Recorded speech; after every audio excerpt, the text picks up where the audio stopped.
Welcome to Breadcrumb 2. Hope is this one. So, let's start off with the scripture. Again, amplified. Luke 15:11-32. Then he said, a certain man had 2 sons. Parable of prodigal son, if you know that one.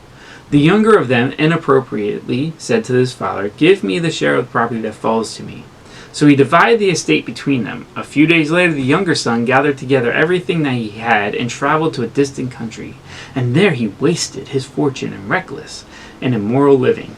Now, when he had spent everything, a severe famine occurred in that country, and he began to do without and be in need. So he went and forced himself on one of the citizens of that country, who sent him into his fields to feed the pigs. He would have gladly eaten the pods that the pigs were eating, but they could not satisfy his hunger, and no one was giving anything to him. But when he finally came to his senses, he said, how many of my father's hired men have more than enough food, while I'm dying here of hunger? Well, I get up and go to my father, and I will say to him, Father, I have sinned against heaven and in your sight. I am no longer worthy to be called your son. Just treat me like one of your hired men. So he got up and came to his father, but while he was still a long way off, his father saw him and was moved with compassion for him, and ran and embraced him and kissed him. And the son said to him, Father, I have sinned against heaven and in your sight. I am no longer worthy to be called your son. But the father said to his servants, quickly bring out the best robe for the guest of honor, and put it on him, and give him a ring for his hand and sandals for his feet. And bring the fattened calf and slaughter it, and let us invite everyone and feast to celebrate, for this son of mine that was as good as dead is alive again. He was lost to me and has been found. So they began to celebrate.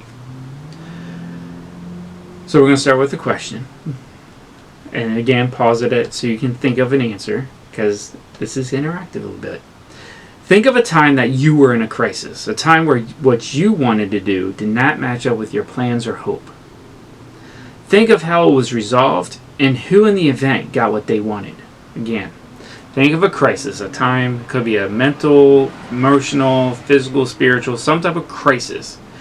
And what you wanted didn't match up with your hope or plans, how it actually worked out. Think of who resolved it and who in the event got what they wanted. So a couple different pieces, and it's pretty broad, but take a minute to think about that. So let's expand on the prodigal son story here, and there's plenty of teachings on it. I'm focusing on the father because we're talking about hope. So we're looking at the full story. We have a father who has 2 sons and a parent who has children. Your hope for the future is in them. Hope that they'll become something, they'll do stuff, they'll be there for you when you get older, and that you've done everything you can to equip them, prepare them for what their future is without knowing what the future is. So we have this father who's done that. He's built a farm, wealthy, well off, has servants, 2 sons. They're going to get it all. And the one says, forget it, I don't like anything you've done. Forget you, give me my half, bye, and leaves. Think about how this father had to be. As if the son is dead. He'll never see him.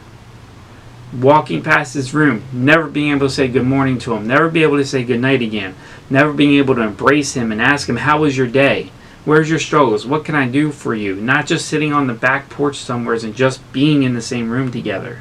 All just gone and in a void. So again, you have this. Yet, all along, somewhere inside that father, there was hope. Hope in the potential that he could come back. He could see him. He was somewhere far off. It doesn't say exactly where, but just gone. Can't just pick up a phone. Can't do a voice chat, video chat. No. But comes back. And that ignites. It's the hope that gets us through the dark times. Hope is knowing nothing.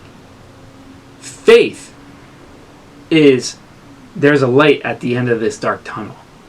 Hope is I'm in a dark tunnel. If I keep going that way, I should find the exit. Hope gets us to float until faith brings us up. Hope is where we can stand on while we wait to build up our faith. Something to think about there. It's hope that we get before faith. Faith, it's very easy to say, God's got me. God's got you what?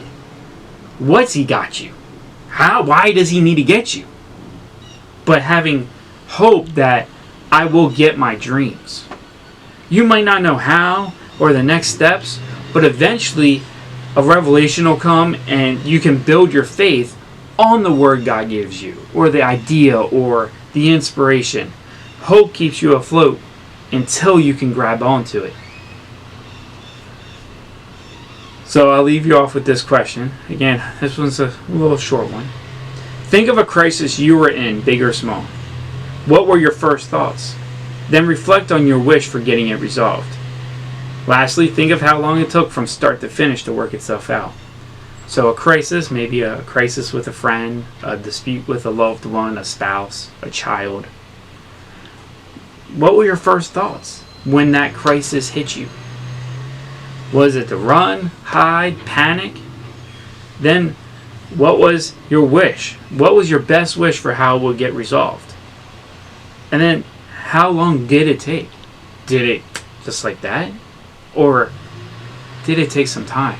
It might take years to resolve in a good way. So some scriptures, if you want to look at this a little bit further, that I would recommend would be 2 Kings 4, 1-7 and Mark 4, 1 through 20. Again, that was 2 Kings 4, 1 through 7 and Mark 4, 1 through 20. Thanks for watching.